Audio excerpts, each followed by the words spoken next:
Yo, what's going on, everybody? It's Willie King KD back at you with another NBA 2K25 My Team video. Today we're in the Triple Threat Park right now. 2K did the win streak.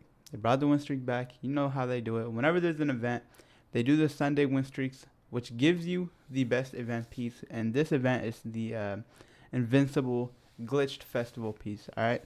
But along the way, you also are going to be able to earn 2 packs, alright? When you win one game, you're going to get an out-of-position pack. It's a normal pack, no deluxe. You could pull someone from the set or not. And then at the 3 game, you get a 95 plus overall. It's only one card in here, but it's a minimum of a pink diamond. You could pull an opal, you could pull a dark matter, but the chances are very slim. We know that. But the grand prize is going to be this glitched festival event card, alright? And in this video, I'm going to be talking about what should you spend that Invincible event card on, alright? Because there's multiple things you could do. There's a lot of things you could do, alright? Now, if you've been grinding the event, and doing your challenges right here, if you go to the glitched event challenges, you'll see there's a bunch of different challenges. You finish each category, you get a 100 overall glitch shattered piece. And inside of those, you also earn more pieces, a dark matter, a opal, pink diamond.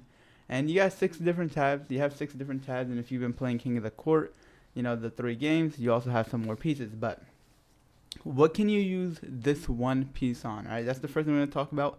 And then I want to talk about what other rewards you should go for, with, other pieces that you can earn from the challenges and so on. Now, one Invincible piece breaks down into 2 100 overall event cards. So this is what I'm going to recommend. A lot of times it's going to be breaking it down. So you can break it down to 2 of these. And those 200 overall event cards can break into 3 dark matter pieces each. So that will lead you with 6 dark matter pieces. Alright, now you want to go ahead and take a look at the dark matter players. There's 4 dark matter players. Alright, Ben Wallace. Now I don't recommend Ben Wallace because he's a 6'9" power forward. And then Kevin Love. He's also I believe he's what, 6'9", 6'10" maybe, or 6'8" probably actually, 6'9", 6'8". But they're both bigs, but they're not big, alright? Now, what I recommend you picking up is Josh Giddey or Peja Stojakovic, alright? Now, these both cost 8 dark matter pieces, and by just doing the win streak, you're going to get 6 pieces. 6 pieces, which is going to put you in a great position to get these cards.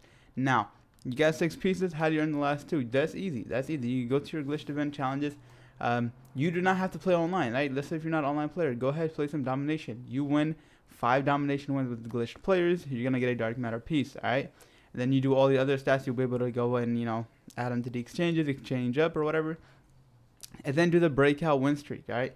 Do the 12 game breakout win streak. Boom, that's another dark matter piece. Now you can go ahead and get you either dark matter. Go ahead and either get you dark matter Peja or get you dark matter, what's his name? Josh Giddey. Now let's take a look at the stats of the card. Josh Giddey is going to be a 6'8" point guard. Josh Giddey is a tall point guard, which is, at this point of the year, you want a tall point guard. You're not trying to run no 6'2", 6'3", 6'4". Jason Kidd was still solid, but, now we're having Zachary Ricochet at the point guard position. We have Nikola Jokic at the point guard position. The point guard position is just getting stacked by the day, all right? So, 94 3 ball, 92 midi with 95 driving dunk. The playmaking easily 98 ball handle, 98 pass accuracy. And then the defense, you have a 95 steal, 94 perimeter defense, 90 interior, and 88 block. Now, these stats are great, but when you look at other cards, you'll see they'll have higher defense. But you got to remember, this is a 6'8" player. They're 6'8". If a player is taller, their defense is gonna be better. It don't matter what their stats say. And then it's also gonna come down to their badges. But you take a look right here, the physicals are also pretty good. 95 speed, speed with ball, 95 agility, whatever. Alright, now let's look at the badges. He's going to come with 25 hauls and 14 goals. He's going to give you some really good defensive badges. Post lockdown challenger, pick dodger, glove, immovable enforcer. What else does he have? On ball menace. And he's got some gold badges here. Just looking at the defensive badges, but he's also got some really good offensive badges. Josh Giddey is a really good option. You cannot go wrong with a 6'8" point guard. Next up, let's say you decide to go Peja. Peja is another great option, a 6'10" shooting guard. Put that into perspective, he's taller than Ben Wallace, and Ben Wallace is a power forward. Let me just see how tall Kevin Love is. Yeah, 6'8", alright? So you're getting Peja, who's taller than them at the shooting guard position. This is like, it's a no-brainer, Josh Giddey or Peja. Alright, it's a no-brainer. Peja Stojakovic, 6'10" shooting guard, 98 3 ball, 98 midi, 94 layup, and a 95 driving dunk. He's a dog, alright? 92 ball handle, 85 pass accuracy, and then the defense is, really good as well. 94 interior, perimeter, and steal, and a 90 block rating. Physicals, 94 speed with ball. He's really good. He's really good. The defense, like I said, it does not have to be 98. It does not have to be 99. He's 6'10" at the shooting guard position. He's gonna guard everybody. 25 hauls, 15 goals. This card's gonna be able to switch on to anybody. Now I'm not gonna say he's gonna be able to stop 7-footers, but he's gonna be able to switch on them and play some good defense. He's gonna be able to do that. God damn. Peja is a dog. Peja is a dog. So going ahead and exchanging for Peja is not a bad option. All right. Peja Stojakovic, definitely recommend. Next thing you could do if you're not trying to go for those players, we have some other solid options here. There's some solid options here, but these aren't what I'm really going to recommend. You have James Jones, who I feel like is a solid card. Tari Eason is also really solid. These are going to require opal pieces, so to get the opal pieces, you're just going to go ahead and go right here and exchange one dark matter piece. Yeah, one dark matter piece, and you'll get 4 opal pieces. So yeah, every 4 opal pieces is the size of the amount of one dark matter. So to get Tari Eason, it will cost you 2 dark matter pieces. For James Jones, it will cost you 3. All right, just to help you put it into perspective. Rajon Rondo, not really worth it. Now let's keep it going. Another one that I'm going to recommend is going to be Donovan Clingan. Donovan Clingan is a pink diamond, but he's a really great pink diamond. He costs 12 pink diamond pieces. But 12 pink diamond pieces is easy to get because, when you're exchanging down, you're just going to keep getting more and more. So like we were saying, one dark matter piece is going to give you 4 opals. Now you have the 4 opals. You multiply that by 5 pink diamonds. All right, that's 20. You don't even need all of them. You just do 3 of these. Just do 3 of these. Put 3 opal cards, and you're going to have 15. All right, 15. You're going to have 3 extra pink diamond pieces. So you're still going to have a lot of leftover pieces that you can still use if you decide to go Donovan Clingan. Donovan Clingan, a really good center. Let's go ahead and take a look at the card. His jumper is amazing. I would love to get the card. I'm just trying to see, what else I can get, before, locking in any decisions, because, you can do the exchanges after the event is done. All right. Donovan Clingan, 7'2". He's got height, I'm not saying he's going to stop Wemby. He's definitely not going to stop a invincible Wemby. But that size, the 7'2", is going to help him compete with the big cards. 89 3-ball, 88 driving layup, 85 driving and 95 standing dunk. 86 ball handle doesn't really matter, but the defense, 98 block, 97 interior, 90 perimeter, 88 still decent on the perimeter. And then he's got 96 rebounding. Not as fast as you would want, but he is 7'2". You got to remember that. 13 hauls, 23 goals. Yeah, limitless, brick wall, rebound chaser, box out beast, rise up, post lockdown. He's a really good card. I've seen a lot of people use him, and he's a dog. He's a dog. You cannot go wrong with Donovan Clingan. Now, do I recommend Donovan Clingan as the first option? Not really. Not really. I would say go ahead, try to pick up one of these dark matters first. That's really what I would do. And then go ahead and get you Donovan Clingan. Now, these duos, they're all really mid. The only duo that I would recommend is going to be right here. The Shaedon Sharpe Kamara duo. Now, it's really because of Kamara, but these duos are really useful for new players. If you're new to the game, you just go ahead, do one of these.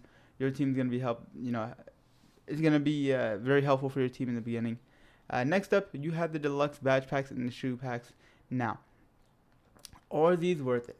Are these worth it? How much MT can you make? That's what I'm going to do. We're going to go ahead and do the little calculations. All right, we're going to do the calculations now. Let me pull out the calculator. Give me a second. We're going to see how much MT you could get from one invincible piece, because people always ask how much MT can you get from this event. All right, so one invincible piece is going to give you 2 100 raw pieces. So we're looking at 2 pieces multiplied by 3, which is going to, you're going to get 3 dark matter pieces. You're looking at 6 multiplied by 4 for the opals. Boom. You're looking at 24. Now you're going to multiply by 5 for the pink diamond pieces.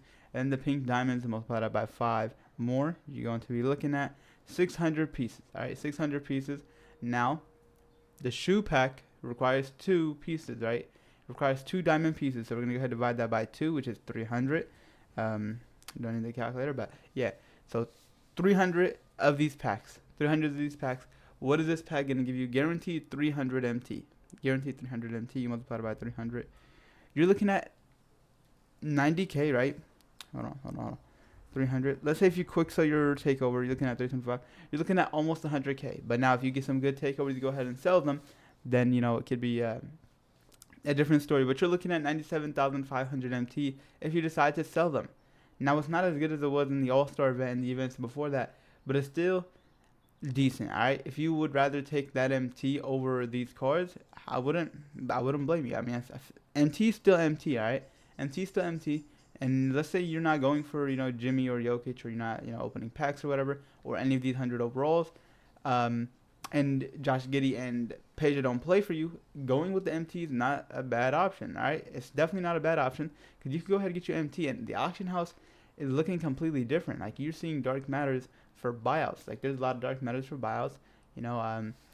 I'm not saying these cards right here are better than those guys, but you can definitely save up to get cards that are better, if you know what I'm saying, or if you're trying to get one of these cards instead, because putting your event pieces into those cards that are unsellable is going to make it where you have them all year. But now if you go ahead and buy your sellable card, you can sell that card back, or try to badge up a card, try to make profit off it, or save up until you get a crazy card, whatever.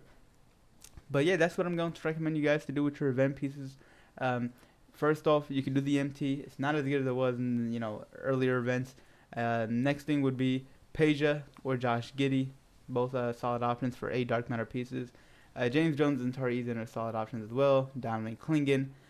These packs, I'm gonna tell you right now, these packs aren't worth it. Like, if you have leftover pieces, then that's maybe when you want to go for those. But I really don't recommend it. They also have a legend badge exchange. I might end up doing this one, get a little extra legend badge. But these 95 premium packs, 97 pluses, the 99 premiums, they're not worth it. What do they want? 500 overall event cards? You're going to pull Jalen Brunson right here. It's no point in doing it. But yeah, that's going to wrap it up for the video. Let me know what you guys are using your event pieces on, and who is the best player you got from the event. Did anybody get any of the new 100 overalls? Let me know. Other than that, thank you guys for watching the video. Make sure you guys drop a like, subscribe. We are on the road to 1K. Peace out.